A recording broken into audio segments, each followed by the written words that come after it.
Okay, first off, before I start this movie review, I just want to say if you haven't seen my Lost World Jurassic Park or my original Jurassic Park movie review, go check those out. And today I'm going to be doing a movie review of the third installment from the Jurassic Park franchise. Oh, and by the way, if you have not seen this movie, I suggest you leave. There will be spoilers, so if you haven't seen it, just, you can scram.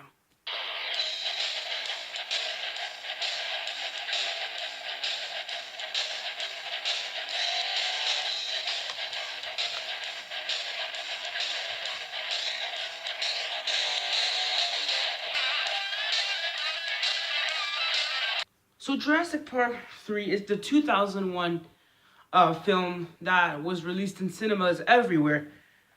And it's a little, it's basically the same thing as The Lost World, but it's a little different. An odd couple basically convinces Alan Grant, who's played by Sam Neill, who's also in the first Jurassic Park. So they convince Alan Grant to head to an island which is filled with dinosaurs called Isla Sorna from the last movie, because they have to basically look for their lost son that's been lost for like maybe almost 6 weeks or something, and he was with a friend or something, and basically once they go to that island they have a terrible crash land, and basically they have to find the son named Eric and survive from these dinosaurs that are trying to kill them. So basically this movie is a little, I'll have to say, between the two movies, The Lost World and Jurassic Park 3, The Lost World is a little better, because this movie is just basically like, you're just running away from dinosaurs. It's just thriller. But am I going to say this movie, I'm not going to come up and say this movie is terrible, because it's not. But I actually do like The Lost World, I prefer it a little more better than this one, and the original Jurassic Park. But let's talk about this movie. The CGI in this movie, some of the elements in the CGI I do like. Now let's talk about the CGI in this movie. First off, the Velociraptors. Now, to be honest, a lot of people didn't really like the CGI in Jurassic Park 3, especially the Velociraptors. But to me, I was actually pretty good with the CGI. Most of the scenes, like the raptor attack scenes, I liked it. Some of the animatronics kind of looked fake, but the others I really did like. The Velociraptors are probably the best part in the whole Jurassic Park franchise. And by the way, there is a scene in this movie, and it's near the beginning of the movie. And this is a scene that kind of got me off. I'm like, is this supposed to happen? So basically, it's taking place in an airplane. Like, they're flying to Isla Sorna, and Alan Grant is dreaming, right? He's sleeping, and he sees no one else on the plane. He wakes up, and he sees this raptor, and he calls his name. He's like, Alan. Hey, Alan, wake up. I mean, that's kind of creepy. Who wouldn't find that creepy? I mean, literally, the raptor's just sitting there, and he, like, wakes up, and then, oh, what do you know? He's on the plane. Like, of course, that will never happen. But other than that, in my own opinion, the best character in this movie that's very entertaining is Alan Grant, played by Sam Neill. Now, he was amazing in the first Jurassic Park. In this Jurassic Park, he's just as good. The other characters, to be honest, Mr. Kirby and his wife and stuff like that, they're okay, but they're not, like, the best interesting characters. And to be honest, their son's actually more interesting than they are, Eric, which is kind of sad. And this is really a thing that got... Now I'm about to tell you a thing that got a lot of Jurassic Park fans ticked off. So basically, when the League of Jurassic Park 3 came out, they were going to replace the Tyrannosaurus Rex with a new dinosaur, the Spinosaurus. And to a lot of people, the Spinosaurus, and kind of to me too, the Spinosaurus basically doesn't look real, like the animatronic and stuff. It basically looks like something that you would see like at a theme park, like at Universal Studios. So it wasn't really that scary, because a lot of people found out that it kind of looked fake. I didn't really like the animatronic for the Spinosaurus, but I was okay with the CGI for the Spinosaurus. I think the CGI was it wasn't amazing, but I think it was just good. I think it was just good.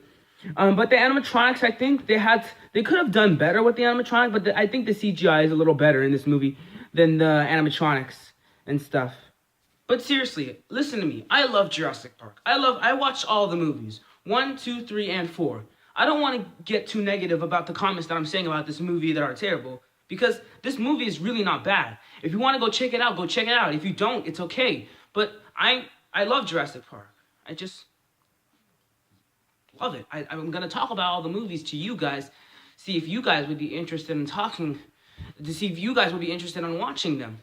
If you haven't watched them, and if you haven't watched this movie, I don't even know why you're watching this video, because there are spoilers that are in this movie. Like, for example, if you guys have seen the movie, there is this scene where Eric and the others family, they enter this bird cage or something, the Pteranodon. I like that CGI. That CGI when the Pteranodon swoops down and picks up Eric, and I mean, that right there is a good example of CGI, because you could actually see the creature lifting him up in the air and taking him away.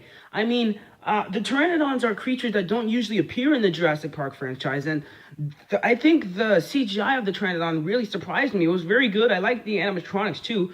Yeah, they were very stellar to me. But listen, I am a fan of Jurassic Park, and I'm gonna be honest with you guys. Is this movie as good as the last two movies, the original Jurassic Park and the Lost World Jurassic Park? No. Is it great? Is it a fantastic movie that you should definitely watch? No, not necessarily. Is it a great movie? No. But is it good? Yes. It's not a great movie. It's just a good movie. In my opinion, it is a good movie. Do I recommend it? I don't highly. I just recommend it. I mean, there are some things that my issues with the movie are some things, like the characters. Some of the characters in this movie are not really interesting. The acting can be good sometimes in this movie. I mean, there's literally a scene in this movie where they pulled let's say you're getting attacked by a dinosaur in this movie, and you hear a person screaming. Sometimes the screaming doesn't really sound like you're actually being scared. It just sounds like you're just acting just to make money. It's not really cool. I mean, basically, in my opinion, the only two interesting characters in this movie are Eric and Owen. Alan Grant. Alan Grant, who's played by Sam Neill. I think those are the only two interesting characters in my opinion. The other characters, like Mr. Kirby, he's okay. He's an okay character. There are some things that I think there's some, like, sometimes I look at that guy and I'm like, Sometimes I look at that guy and he's like, I'm just like, I don't know. It's just like, I look at him as that type of person. He looks like a guy that would cost things.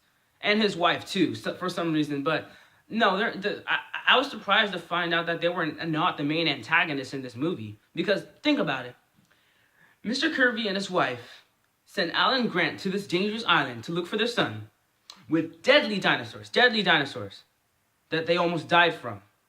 And on the way, a couple of people died. And it could have been because of Kirby and Mr. Kirby and his wife's fault. You see? That's the end. Now, we finally have a main antagonist in this film. Spinosaurus does not count. But like I said, it takes place on the exact same island as the last movie. There are some good action scenes that I liked in this movie, but nothing really entertaining. It's just, oh my gosh, run away from dinosaurs. We gotta survive. But anyway, I liked it. I did like it. I didn't love it, but I just liked it. Jurassic Park the Third, or known as Jurassic Park 3, is a good. It's a good film, not great or fantastic. It's just good. It's a good film that I think you should check out. Some good action scenes, some okay acting, and some good CGI. Definitely good CGI, and the animatronics are fine, just fine. And I'm going to have to give Jurassic Park the Third a B-. So guys, thank you for watching my movie review of me reviewing Jurassic Park the Third. Next movie review will be Jurassic World. I can't wait to do that. I'm gonna have a lot of fun reviewing that. And anyway, before I leave, I would love to give a shout out to a person who commented on one of my videos, my first video actually that I uploaded on YouTube. It says, "Hey man, I think you're really talented. I do artwork that involves horror concepts from movies, man. Me and my girl watched all your stuff last night. You actually have something. Check me out under the name Duba Hushin on Facebook, James Downey." James, I really like your comment. It's amazing, man. You're amazing, dude. That comment almost made me cry. I'm gonna be honest, but thank you for supporting my YouTube channel, man. Thank you, all of you, for supporting my YouTube channel. Even if you don't support my YouTube channel, if you just come to watch my videos, at least you come on my parts. And anyway, thank you for watching my movie review of Jurassic Park 3. And you know, James, you're the man. And also to all those other people that I gave shoutouts to, thank you for tuning into my videos that I do all the time. And even if I don't shout you out, still, thank you for tuning. And I will be doing another movie review later. That will be of Jurassic World. Yesterday I uploaded the Lost World Jurassic Park. And like maybe a couple weeks ago I did the original Jurassic Park. But anyway, thank you guys for watching my movie review of Jurassic Park 3. If you watched the movie, tell me what you thought about it in the comment section below. If you didn't watch the movie, go see it. If you don't want to go see it, it's okay. You don't have to. But as always, I am Mario Fan 520, and I'll see you next time. Peace out. Oh, and by the way, I don't think I mentioned that Steven Spielberg did not direct this movie. It was Joe Johnston.